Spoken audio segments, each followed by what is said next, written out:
5점 만점의 5점 디자인에 5점 만점 0점짜리 이미지거든요. 아시잖아요. 한 방에 이해했어요. 과학차다, 양카다, 과학 오기 이런 소리를 가장 많이 들었던 모델 중 하나인데 그 부분 때문에 저는 단점이라고 느껴졌었어요.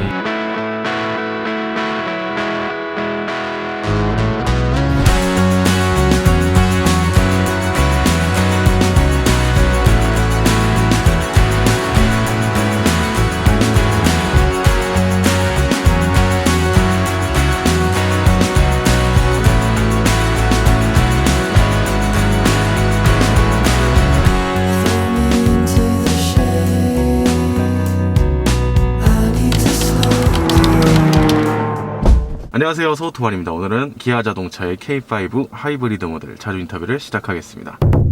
반갑습니다. 저는 서울 광진구에 살고 있는 25살 K5 하이브리드 오너입니다. 간단하게 차량 소개를 해드리자면은 이 차는 K5 하이브리드 노블레스 트림이고요. 드라이브 와이즈 옵션, 그 다음에 10.25인치 내비게이션, 파노라마 선루프 이렇게 옵션을 장착하였습니다. 총 차량 가격은 3,663만원이고요. 장기 렌트로 출고를 했기 때문에 별도로 보험료나 세금 이런 것들의 가격은 포함하지 않았습니다. 그러면 이 차량 월 납입금은 얼마씩 나가나요? 64만원 정도 나오고 있어요. 비교적 하이브리드 모델에 비해서는 다른 렌탈사에 비해서는 조금 싸게 받았긴 했는데 나이가 나이다 보니까 만 26세 보험으로는 적용이 안 돼가지고 만 21세 보험으로 들어가다 보니까 가격이 조금 렌탈료가 오른 것 같습니다. 그러면 이 차량을 탄 지는 얼마나 됐나요? 딱 2달 됐고요. 차량 키로수는 3,786km를 달리고 있네요. 출퇴근만 하시는 용은 아닌가 보네요. 아무래도 제가 본가가 부산이다 보니까 부산에 갈 때는 제가 항상 차를 이용하거든요. 그러다 보니까 키로수가 자연스럽게 늘기도 하고 나들이도 가다 보면은 이렇게 되더라고요. 고향이 부산이셨군요. 네, 맞습니다. 알겠습니다. 그럼 이 차량 연비 설명 한번 부탁드릴게요. 연비는 말할 것도 없어요. 복합적으로 탔을 때 18에서 19 정도 나왔고요. 온리 고속도로만 달렸을 때는 25까지도 찍어본 적이 있습니다.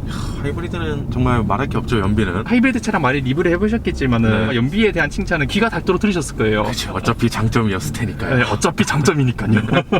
알겠습니다. 그러면 이 차량 장점 이야기 시작해 볼게요.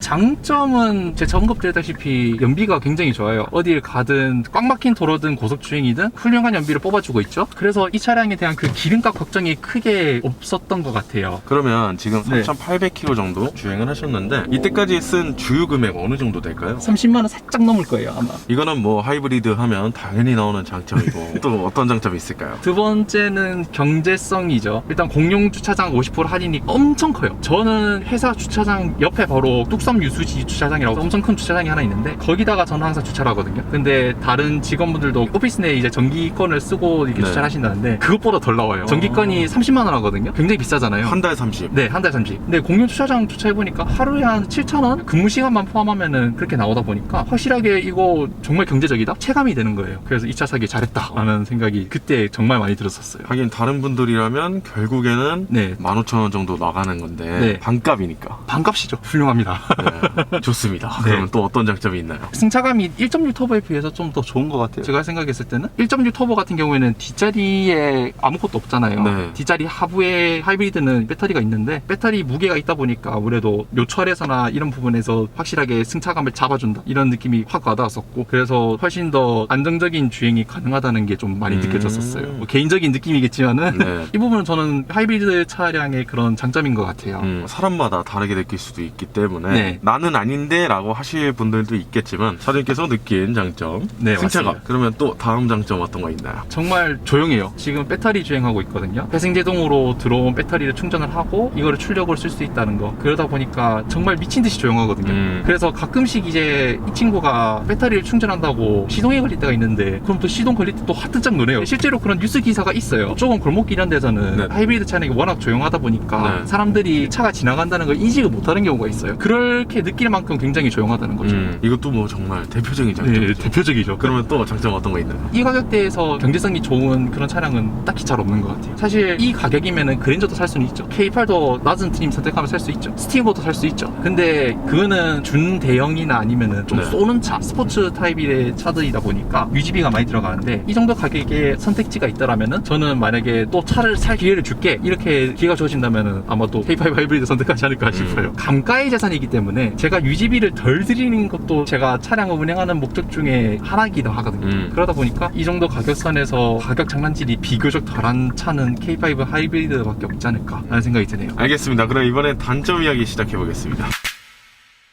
제가 생각했을 때 단점이 많이 없을 줄 알았는데 생각보다 있더라고요. 일단은 파노라마 썬루프를 추가하신 분들이라면 아마 모두도 공감할 텐데 K5 모델은 파노라마 썬루프를 추가하게 되면 이렇게 헤드 공간이 많이 안 남아요. 확실하게 차이가 나더라고요. 네. 그래서 이 부분 때문에 처음에 저는 조금 애를 먹었었죠. 왜냐면 시트 포지션이 낮아져야 되니까. 그래서 이렇게 시트 포지션을 최대한 낮추고 운전을 해야 된다는 좀 불편함이 있어요. 제가 키가 한 84 정도 되는데 여기 헤드룸이 작다는 느낌이 많이 들었었어요. 저도 지금 거의 간당간당. 네, 지금 소토바님도 네. 거의 주먹 반 개 남을 정도니까 네. 특히나 또 뒷자리는 더 하거든요. 뒷자리는 이렇게 곡선이 휘어지는 구조다 보니까 네. 10필라쯤 가면은 헤드룸이 많이 안 남을 거예요. 그래서 저는 이 부분이 좀 가장 큰 단점이라고 생각을 하고요. 두 번째 단점은 컴포트를 안 넣었거든요, 사실. 이게 장기 렌트로 저는 출고를 한 거다 보니까 옵션에 대해서 선택할 권리가 없었어요. 딜러님이 두 가지의 선택지를 주셨거든요. 프레스티지 옵션을 하겠냐 아니면 노블레스 옵션을 하겠냐. 둘 다 컴포트가 안 들어가 있고 똑같이 드라이버 와이즈에 10.25인치 내비게이션 이렇게 들어가 있는 견적서를 받았었어요. 네. 그때 옵션표를 자세히 읽어보니까 컴포트가 없으면은 대표적으로 뒷좌석 암레스트가 없고 뒷자리 열선도 없고 네. 조수석 파워시트 빠진 것들이 많아요. 네. 그 부분에 대해서 많이 아쉽기는 했지만은 일단은 노블레스를 필수적으로 선택할 수밖에 없는 이유가 첫 번째로는 프레스티지 트림에는 호박등이 들어가요. 두 번째는 조수석에 통풍 시트랑 열선 시트, 노블레스 트림부터는 기본으로 들어갑니다. 기본으로 들어가다 보니까 저는 네. 노블레스를 선택할 수밖에 없었어요. 그리고 내장재, 뭐 하이크로시 이런 것들 자잘하게 바뀐다고 하는데 사실 차를 타는 데 있어서는 크게 지장을 주지는 않죠. 컴포트가 없는 부분 때문에 좀 이 차량 자체에 대해서는 단점이라고 꼽을 수 있겠습니다.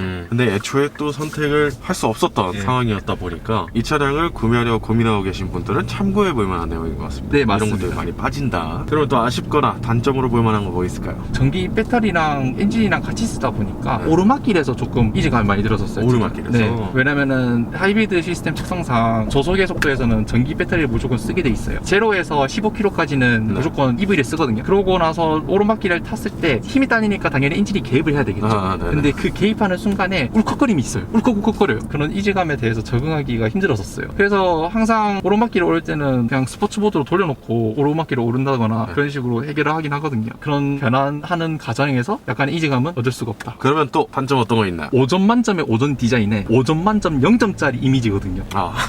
아시잖아요. 한 방에 이해했어요. 과학차다, 양카다, 과학 오기 이런 소리를 가장 많이 들었던 모델 중 하나인데 그 부분 때문에 저는 단점이라고 느껴졌었어요. 그렇지만 저에게 부합되는 선택지가 바로 K5 하이브리드였기 때문에 일단 네. 샀긴 샀겠지만은 만약에 이러한 장점까지도 없었다라면은 저는 이 차량 선택 안 했을 거예요. 이미지 때문이라도. 이미지 때문에 5점 만점의 디자인을 가지고 있는데 네. 이미지는 0점짜리다. 네. 물론 모든 K5 차주분들이 그렇다는 건 절대 아닙니다. 그렇죠. 극소수거나 아니면 소수겠지만은 네. 모두들 안전운전을 하면서 좀 우리 K5의 이미지를 개선해 나가 보자는 그런 말을 담고 싶습니다. 자, 그러면 또 이어서 단점 어떤 거 있나요? 배터리 방전이 있어요. 하루 종일 밖에 세워놨다가 시동 키면은 주행 거리수가 초기화가 돼 있거나 연비 이런 트립 기록들이 전부 다 초기화가 돼 있어요. 그런 경우가 종종 있기도 하고 제가 아직 겨울을 겪어보진 못했어요. 근데 겨울초로 넘어가게 되면은 방전이 자주 일어난다 그래가지고 수동으로 문을 개폐를 하고 하단에 배터리 리셋 버튼을 계속 누르면서 다시 시동을 걸 수가 있다고는 하는데 아무래도 방전의 원인 중 하나는 바로 블랙박스가 있겠죠. 그래서 많은 분들이 하이브리드 차량에 블랙박스를 달아 놓으셨고 그리고 네. 상시 전원까지 켜놓으셨다. 대부분 다 보조 배터리를 장착을 하시더라고요. 그런 부분이 좀 단점이라고 느낄 수 있을 것 같아요.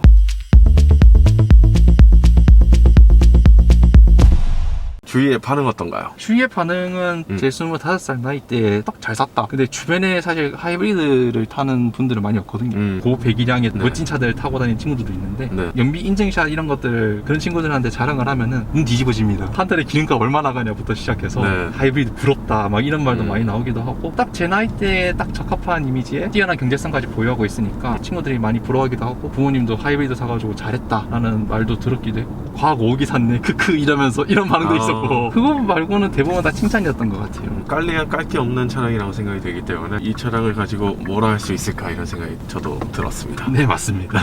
그럼 또 다른 질문 드려보겠습니다. 이 차량 구매하기 전에 DM8 하이브리드 고민 안 해보셨나요? 물론 고민해봤죠. 근데 센슈어러스 디자인이 안 들어간다고 저는 알고 있었는데 저도 이전 회사에서 소나타 1.6 터보를 잠깐 몰았었고 내구성을 보호할 때 되게 괜찮았었어요. 근데 하이브리드 단계로 넘어오게 되면은 차량이 굉장히 더 못생겨지더라고요. 제 개치에는 하나도 안 맞더라고요. 하더라고요. 그 부분 때문에 저는 소나타를 고려하지 않았었고 K5가 훨씬 낫지 않을까라는 생각이 좀 들었었어요. 왜냐면은 차라는 게 저의 또 다른 겉옷이거든요. 그렇게 그쵸. 생각을 하면은 DM8을 사기에는 조금은 그러지 않을까, 좀 그시기하지 않을까라는 생각이 들었습니다. 충분히 그럴 수 있죠. DM8이 못생겼다라는 거는 그래도 보편적으로 다들 네. 인정하시니까요. 자, 그러면 또 다른 질문 드려보겠습니다. 이 차량 구매를 고민하고 계신 분들이 구매하기 전에 참고해야 될 거 어떤 거 있을까요? 키로수 적은 분들 절대 사지 마세요. 오히려 금전적으로 손해를 보십니다. 1년에 10,000km를 탄다? 그러면은 저는 1.6 터보를 추천드리고요. 1.5만 킬로, 2만 킬로 이렇게 넘어가시는 분들은 저는 하이브리드를 추천을 드릴게요. 이 부분에 대해서는 다 동감하실 거예요. 왜냐면은 차량 가격이 200만 원 정도 차이가 나기 때문에 이 부분에 대해서 타산을 고려를 하실 때는 본인의 주행 습관 이런 네. 것들을 다 따져서 무조건 다 따지셔가지고 최대한 효율이 좋은 선택지로 고르시길 바랍니다. 이 정도까지만 딱 참고를 하시면 될 것 같습니다. 알겠습니다. 그러면 혹시 후회하신 적 있나요? 후회를 한 적은 없습니다. 없어요. 네, 정말 맹세코 선언하는데 후회한 적은 정말 없고요. 컴퓨터 없는 것 빼고는 저의 니즈를 다 충족을 했기 때문에 불만도 딱히 없고, 장단점이 각 차마다 다 하나씩은 있겠지만은 장점이 더 두드러지게 보이는 경우이기 때문에 저는 절대 후회를 하지 않습니다. 자, 그러면 이 차량 마지막 총평 부탁드릴게요. 이 차량의 총평은 5점 만점에 5점이고요. 정말 만족하면서 타고 있고요. 경제성과 외관의 디자인 이 두 가지 토끼를 다 때려잡을 수 있는 유일한 차량 중 하나인 것 같아요. 그렇기 때문에 총평은 5점 만점에 5점. 별이 5개. 별이 5개입니다.